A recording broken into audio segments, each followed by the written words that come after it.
నమస్కారం.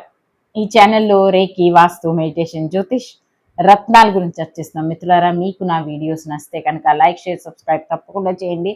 బెల్ ఐకాన్‌ని తప్పకుండా ప్రెస్ చేయండి. అయితే మిత్రులారా, ఈరోజు topic no contact situation, on and off relationship, love relationship and friendship and love. దీన్ని మనం ఎలా మేనిఫెస్ట్ చేయాలి? సర్వసాధారణంగా నో కాంటాక్ట్ సిచ్యువేషన్లో ఉన్నవాళ్ళు, తర్వాత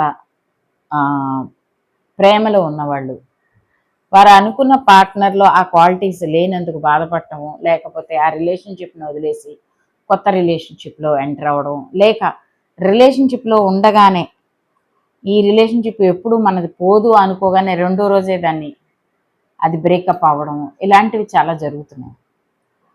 సో సర్వసాధారణంగా ఇది లైవ్లో ఎక్కువగా నేను క్లయింట్స్ నుంచి అడిగే క్వశ్చన్స్, దాన్ని నేను వీడియోగా చేసి పెడుతున్నాను. కారణం ఏంటంటే, అసలు నో కాంటాక్ట్ సిచ్యువేషన్ అనేది ఎందుకు వస్తుంది? సమ్ ఎనర్జీ దగ్గర ఇంబ్యాలెన్స్ అయ్యో, లేకపోతే మీ మాటలు వాళ్ళ మాటల మధ్య మిస్అండర్స్టాండింగ్ జరగడం వల్ల నో కాంటాక్ట్ సిచ్యువేషన్ అవుతుంది. అయితే మనం ఎందుకు పర్ఫెక్ట్ పార్ట్నర్ని విజువలైజ్ చేయకూడదు? ఒకవేళ మీ దగ్గర పార్ట్నర్ ఉన్నారు, వారు దూరంగా ఉన్నారు, లేకపోతే మీ దగ్గర లేనే లేరు, అసలు ఎవరూ లేరు, అలాంటప్పుడు కూడా మీరు ఈ ఫార్ములాని యూజ్ చేయొచ్చు.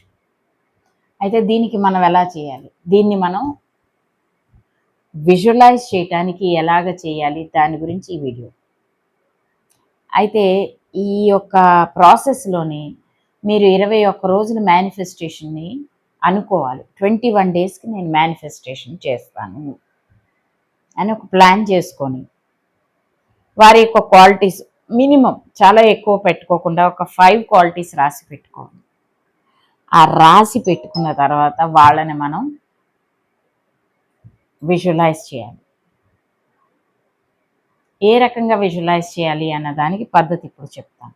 అయితే ముందు ఒక 5-6 పాయింట్స్ పెట్టుకోవచ్చు.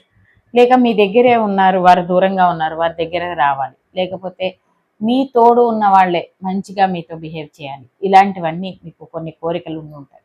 అప్పుడు ఏం చేయాలంటే, మార్నింగ్ లేచిన తర్వాత బెడ్ మీదే కూర్చొని ఒక 5 టైమ్స్ అనులోమ్ విలోమ్, ఎందుకంటే అది దానివల్ల మన యొక్క బ్రెయిన్ రిలాక్స్ అవుతుంది.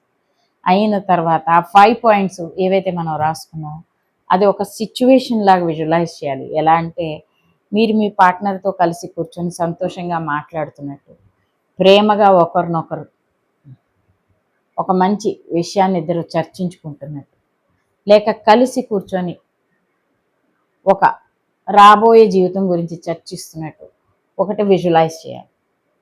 దాన్ని ఎలా విజువలైజ్ చేయాలో అది కూడా చెప్తాను. విజువలైజేషన్లో మీ యొక్క సరౌండింగ్స్, మీరు వేసుకునే వస్త్రాలు, అప్పుడు మీరు యూజ్ చేసే పర్ఫ్యూమ్స్, అప్పుడు మీరు కూర్చున్నప్పుడు ఎలాంటి దుస్తులతో వారి పక్కన కూర్చొని మాట్లాడతారు, ఇవన్నీ కూడా మీరు విజువలైజ్ చేయాలి. ఒక్కొక్క విషయాన్ని మీరు విజువలైజ్ చేయాలి. ఆ విజువలైజేషన్ ఒకే సీరియల్ ఆర్డర్లో ఉండాలి.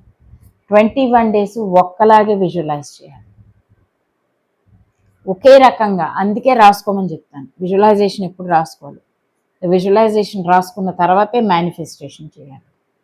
దీన్ని ఇలా విజువలైజ్ చేయడానికి, ఆ మేనిఫెస్ట్ చేయడానికి కూర్చొని మీరు ఆలోచిస్తూ, విజువలైజ్ చేస్తూ, మేనిఫెస్ట్ చేస్తూ, అంతా అయిన తర్వాత యూనివర్స్కి థ్యాంక్ యూ చెప్పుకుంటూ, యూనివర్స్కి థ్యాంక్ యూ చెప్తూ ఉండాలి. ఎప్పుడైతే గ్రాటిట్యూడ్ అనేది మీ లైఫ్లో ఎప్పుడూ రావాలి. ఆ తర్వాత మెయిన్ ఘట్టం ఏంటంటే డిటాచ్మెంట్. ఇన్ని అయిపోయాయి, మనం మేనిఫెస్ట్ చేస్తాం, థ్యాంక్ యూ చెప్పేసాం, అంతా అయిపోయింది. ప్రతిరోజు వాటి మీదే డౌట్ పడడం మానేయాలి. ఆ తర్వాత ఎప్పుడు మీరు ఆకాశాన్ని చూసినా థ్యాంక్ యూ చెప్పాలి. ఏమనంటే, ఆ రిలేషన్షిప్ మా తోడే ఉంది అని దాన్ని గ్రాటిట్యూడ్తో ముందుకు నడపాలి. ఈ రకంగా ప్రతిరోజు మీరు గ్రాటిట్యూడ్తో ముందుకు నడపడం అనేది చాలా మంచిది.